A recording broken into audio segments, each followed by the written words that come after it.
حضرت امام جعفر صادق علیہ السلام نے فرمایا، خوش اخلاقی سے بڑھ کر زندگی میں اور کوئی چیز نہیں۔ اب آپ دیکھیے، مختصر سا آپ کا یہ ایک پیغام ہے، فرمان ہے جو میں نے ابھی آپ کو بتایا۔ دیکھیے اس میں کتنی خوبصورت بات کی گئی ہے کہ خوش اخلاقی، اس سے بڑھ کر کچھ بھی نہیں۔ ہم اگر خوش اخلاقی کو دیکھیں تو اس میں کسی شخص کا اچھے انداز میں، پیار محبت میں، اچھے الفاظ میں، خوش خلقی کے ساتھ، مسکراہٹ کے ساتھ کسی دوسرے سے بات چیت کرنا، یہ خوش خلقی میں آتا ہے۔ جب ہم اچھے انداز میں کسی سے ملتے ہیں تو نہ صرف یہ کہ دوسرا شخص ہماری شخصیت کا گرویدہ ہو جاتا ہے، ہمیں چاہنے لگتا ہے، اور نہ صرف وہ بلکہ اور لوگ بھی خوش اخلاق شخص کا دوست بننا چاہتے ہیں۔ بلکہ اس کا فائدہ یہ بھی ہوتا ہے کہ انسان مختلف قسم کی بیماریوں سے بچ جاتا ہے، خواہ وہ روحانی بیماریاں ہوں، جسمانی بیماریاں ہوں، جیسے خام خواہ کا ایک ڈپریشن، سٹریس نہیں ہوتا، اور انہی کی وجہ سے بلڈ پریشر ہو جاتا ہے، بھوک کا مسئلہ ہوتا ہے، تھکن ہوتی ہے، اور اس طرح کی بہت سی چیزیں ہو جاتی ہیں۔ تو خوش اخلاقی اگر انسان اختیار کرے تو وہ ساری چیزیں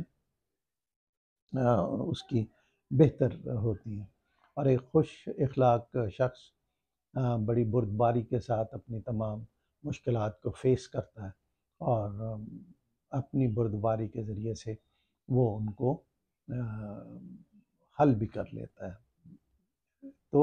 ہمیں اس سے امام کے فرمان کو مد نظر رکھتے ہوئے یہ دیکھنا چاہیے کہ یہ جو ہم اکثر ہم نے دیکھا ہے کہ ذرا سی بات پہ، اور سوشل میڈیا میں آپ دیکھیے کہ کتنا گند پھیلا ہوا ہے، کیسی گندی زبان استعمال کی جاتی ہے، نہ صرف ایک شخص کے لیے بلکہ اس سے وابستہ لوگوں کے لیے، کہ جن کو پڑھتے ہوئے بات تو دوسرے کو بتانا دور کی بات ہے، خود بھی پڑھتے ہوئے شرم آتی ہے کہ کتنے گندے، غلیظ، بدبودار الفاظ استعمال کیے جاتے ہیں۔ اس سے کوئی اچھے تاثر پیدا نہیں ہوتے، اس سے برا ہی تاثر پیدا ہوتا ہے، ایسی بات کرنے والے کو لوگ پسند نہیں کرتے۔ تو آئیے میں اور آپ